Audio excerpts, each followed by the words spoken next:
Oh, okay, quiet, please. Come on, guys, let's get started. Well, I'm glad you could make it to our safety meeting. Today we're going to cover the different types of personal protective equipment you should use to help you minimize or eliminate hazards on the job. But before we get started, let's review some common electrical safety practices. Okay, can anyone give me an example of a good safety practice? Oh. That's it. Think and be aware of what you are doing. Okay, that's good. But can you go into more detail? You need to understand the procedures on how to do your job correctly. You should plan your job before beginning work and ask questions when you're not sure. Good. Anything else? Phil, do you have something to add? No. Yes, John. Always use the right tools for the right job. That's right. Vincent. You also need to know what hazards there are and how to eliminate and minimize them.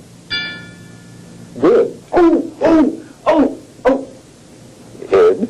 Isolate or lock out the equipment you're working on. Okay.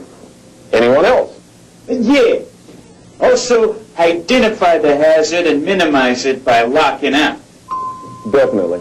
If the system you're working on has electrical or other forms of energy, shut off the power, de-energize the system, and lock it out. Okay. Those are great suggestions, guys. Let's see. We talked about planning, proper tools, and lockout. Now, let's move on to personal protective equipment. Can we use this hard hat for electrical work? No way! No, sir. According to OSHA regulation, hard hats purchased after July 5th, 1995 must comply with ANSI Z89.1 protective headwear for industrial workers regulations. There are two types for electrical work, A and B. A is designed to protect against low voltage conductors. B is designed to protect against much higher voltage. Very good, Ed. You've obviously done your homework. Know it all. What about eye protective equipment for electrical hazards? Wait. John. The OSHA standard requires us to wear eye protection. That's right. Ed, do you have something to add? Yes, may I? By all means, Ed. According to OSHA regulation 1910.335, paragraph A, number 1, Roman numeral 5, employees shall wear protective equipment for the eyes or face wherever there is danger of injury to the eyes or face from electrical arcs or flashes or flying objects resulting from electrical explosion. And if you look at OSHA regulation 278 in the subparagraph for the A, Yes. C, Thank you, Ed. Since Ed mentioned electrical arcs or flashes, did you know that a 10,000 volt electrical arc can deliver up to 10,000 degrees Fahrenheit heat in 0.6 of a second? Did you say 10,000 degrees? That's hot enough to melt copper and steel. Yeah. You're exactly right, John. That's why you should wear a flash suit when you're working on exposed energized parts or conductors of 208 volts or greater. Also, when you're installing and removing grounds around 480 volts or greater. And don't forget to wear your flash suits when you're working near open door switching involving 480 volts or greater. Yes. Thank you very much, Ed. The list goes on and on. While we're on the subject of clothing, always wear flame retardant or at least 11-ounce cotton clothing similar to jean material while working on extremely high voltage. Never wear synthetic clothing such as polyester. Does anyone know why? Vincent. Yeah. Cotton doesn't burn easily and polyester melts. You're right. Also, never wear rings or dangling jewelry while working around electricity. That's because metal jewelry is a conductor of electricity.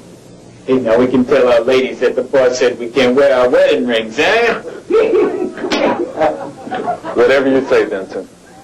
Now, moving on. What about rubber gloves? What? Oh! Yes, Ed.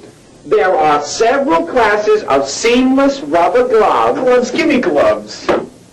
The glove classification depends on the voltage potential. More information is available in CFR 29 1910.137. You're right, Ed. John, what about the care and maintenance of gloves? What? Gloves, John. What about gloves? Well, I guess they need to be in good shape. That's true. But how about being a little more specific? Let me cover a few high points. First, use the right glove for the job. That is, simply match up gloves for the maximum voltage you may be exposed to. Second, they should be inspected before each day's use or immediately after any incident that may have caused damage to the glove. And finally, if handling sharp objects, protective gloves made of leather should be worn over insulating gloves. What are some other types of electrical personal protective equipment? Insulating mats and voltage testers. Way to go, Good job, Bill. Well, so far, we've mentioned many different types of protective equipment. But there are still a few things we haven't mentioned, like insulating blankets and fall protection equipment. Most of you are familiar with these and know how useful they can be in certain situations. Let's touch on these. Touch on what? Insulating mats. These are used around electrical apparatus for employees to stand on while he or she is working on such equipment. Insulating mats, along with other protective equipment, prevent electrical conduction and reduce the chances of a person becoming a conductor when positioned between grounded objects and live energized parts. Insulating blankets are to be used only as a supplementary protection. They are not to be used as the sole means of protection. Did I forget anything? Good. I also want to talk a little about voltage testers that Bill mentioned. It's important to use the proper testing equipment to perform the required tests for voltage measurements and current value.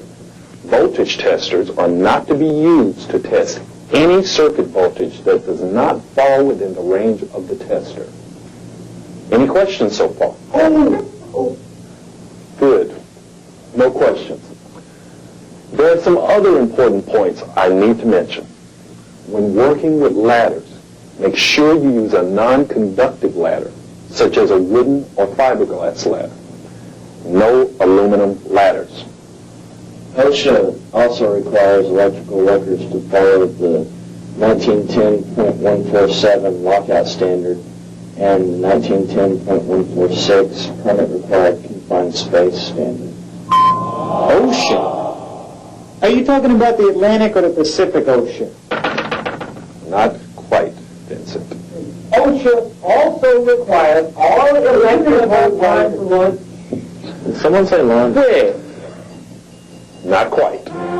But now that everyone's awake, let's review some of the key points of today's meeting. First, make sure you properly use your personal protective equipment at all times. Second, be sure to lock out and tag out whenever there's a chance that energy can be released. Third, you should always inspect your gloves and make sure you're using the right glove for each specific job. Fourth, never wear aluminum hard hats. Only use ANSI-approved hard hats for electrical work, type A or B. Fifth, be sure to wear the appropriate protective equipment for your eyes. And sixth, use only non-conductive ladders, no aluminum or metal. Seventh, be sure to wear proper flame-retardant clothing and non-conductive shoes. And finally, Never wear rings or any metal jewelry while working around electrical equipment. Okay, guys, remember to follow these guidelines at all times. They're for your protection. Watch for hazards and try to eliminate them by using your personal protective equipment properly. Okay, now it's lunchtime.